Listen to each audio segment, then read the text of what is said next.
नमस्ते साथियों। आज मैं आधुनिक भारतीय इतिहास में अंग्रेज़ों ने किन परिस्थितियों में भारत में अपने शासन की स्थापना की, उस पर अपना व्याख्यान देने जा रहा हूँ। आधुनिक भारतीय इतिहास में विशेषतः अंग्रेज़ों से भारतीय शासकों के दो महत्वपूर्ण युद्ध हुए हैं।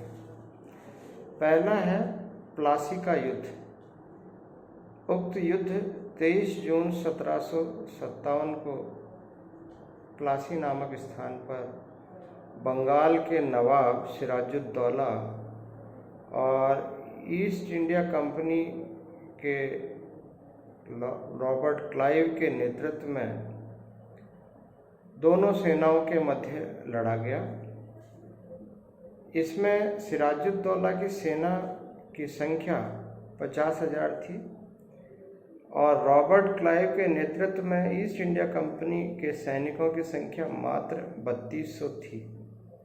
लेकिन यह युद्ध कम और षड्यंत्र ज़्यादा था, क्योंकि रॉबर्ट क्लाइव ने चतुराई से कूटनीति का प्रयोग करते हुए सिराजुद्दौला की सेना के सेनापति मीर जाफर को षड्यंत्र में फंसा लिया था।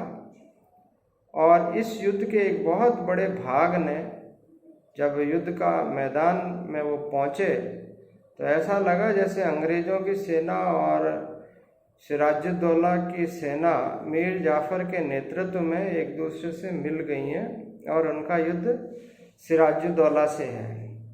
सिराजुद्दौला ने जब यह घटनाक्रम देखा तो वह युद्ध से भाग खड़ा हुआ और एक तरह से बिना युद्ध लड़े ही अंग्रेज़ों ने यह युद्ध जीत लिया। इतिहास में इसे कुटिल चाल वाला युद्ध कहा जाता है, क्योंकि इसमें अंग्रेज़ों ने कूटनीति और कुटिलता षड्यंत्र के माध्यम से बंगाल के नवाब सिराजुद्दौला को पराजित कर दिया था। युद्ध से भागकर सिराजुद्दौला मुर्शिदाबाद पहुंचा और वहां से अपनी पत्नी को लेकर वो पटना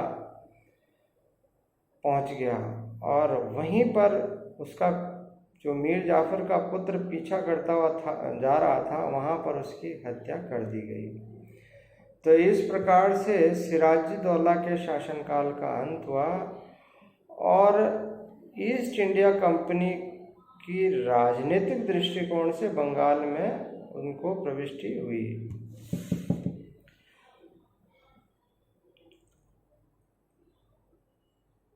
सिराजुद्दौला के मृत्यु के पश्चात का जो महत्वपूर्ण दूसरा प्रभारी बना नवाब के रूप में बंगाल का वह था मीर जाफर।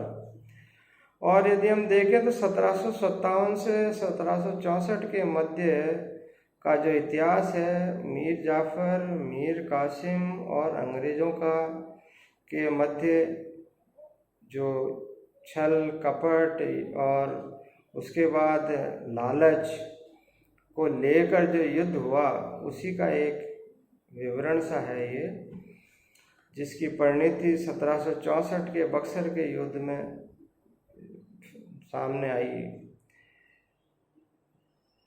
मीर जाफर को जैसे कि रॉबर्ट क्लाइव ने प्लासी के युद्ध से पूर्व ही वादा किया था, उसको बंगाल का नया नवाब बनाया गया और शर्त के मुताबिक मीर जाफर ने उपहार के रूप में ईस्ट इंडिया कंपनी को बंगाल, बिहार और उड़ीसा में कर मुक्त व्यापार की अनुमति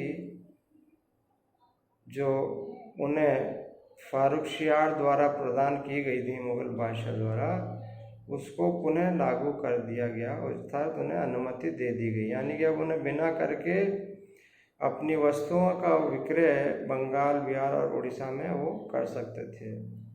इसके अलावा मीर जाफर ने तोहफे के रूप में कलकत्ता के पास 24 परगना की जमींदारी अंग्रेजों को सौंप दी, अर्थात उनको वहाँ का पूर्ण मालिक बना दिया 24 परगनों का। और उसने इसके साथ साथ ब्रिटिश व्यापारियों एवं अधिकारियों को निजी व्यापार पर भी कर से मुक्ति प्रदान कर दी। यानी कि एक तरह से देखा जाए तो एक आत्मघाती कार्य मीर जाफर द्वारा किया गया। इसके अलावा मीर जाफर ने जो अंग्रेज सहयोगी उसके थे उनको बहुत बड़ी रकम बतौर इनाम के रूप में, नजराने और हर्जाने के रूप में प्रदान की। ये जो रकम है वो 17,50,000 रुपये उस ज़माने की है। तो आप समझ सकते हैं कि राजकोष की क्या दशा हुई होगी। मीर जाफर जब सत्तासीन हो गया तो उसके समक्ष, जैसा कि आपको विदित ही है, समस्याएं आनी थी, क्योंकि अंग्रेजों का जो लालच था वो दिनों दिन बढ़ता ही जा रहा था।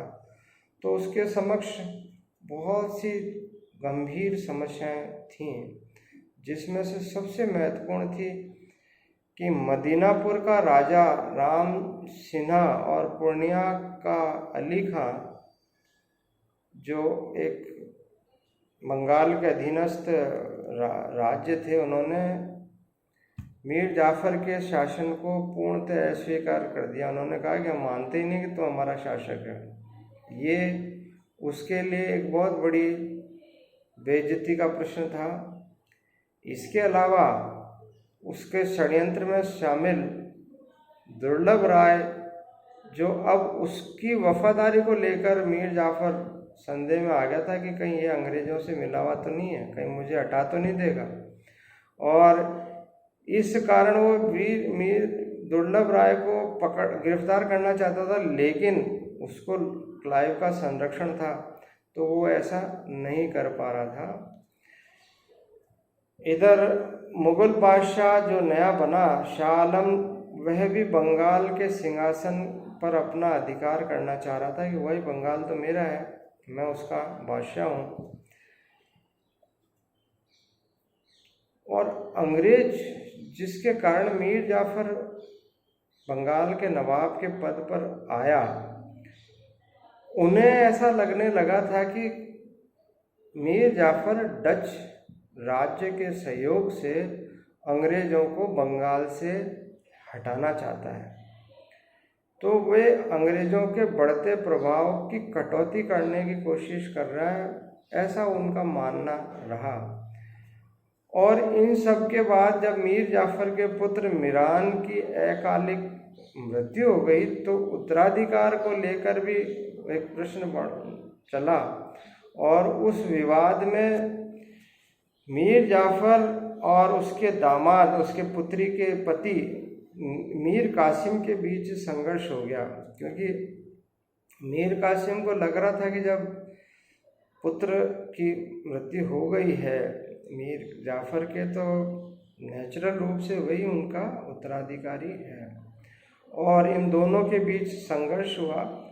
इस संघर्ष में कलकत्ता के गवर्नर विंसीटार्ट ने मीर कासिम का पक्ष लिया, अर्थात अब उन्होंने मीर जाफर का हाथ छोड़ने का निर्णय भी ले लिया। तो इस तरह से मीर कासिम से अभी ईस्ट इंडिया कंपनी ने एक वक्त समझौता कर लिया, जिसके अनुसार मीर कासिम को यदि वो बंगाल का नवाब बनाएंगे तो उन्हें वो बहुत सारी राशि देगी। तो कुल मिलाकर अब मीर जाफर का जो शासनकाल था वो बहुत ही अल्प समय के लिए रहा और अल्टीमेटली मीर कासिम से उसका संघर्ष हुआ। आज बस इतना ही, बाकी का भाग अपन कल बताएंगे। Thank you.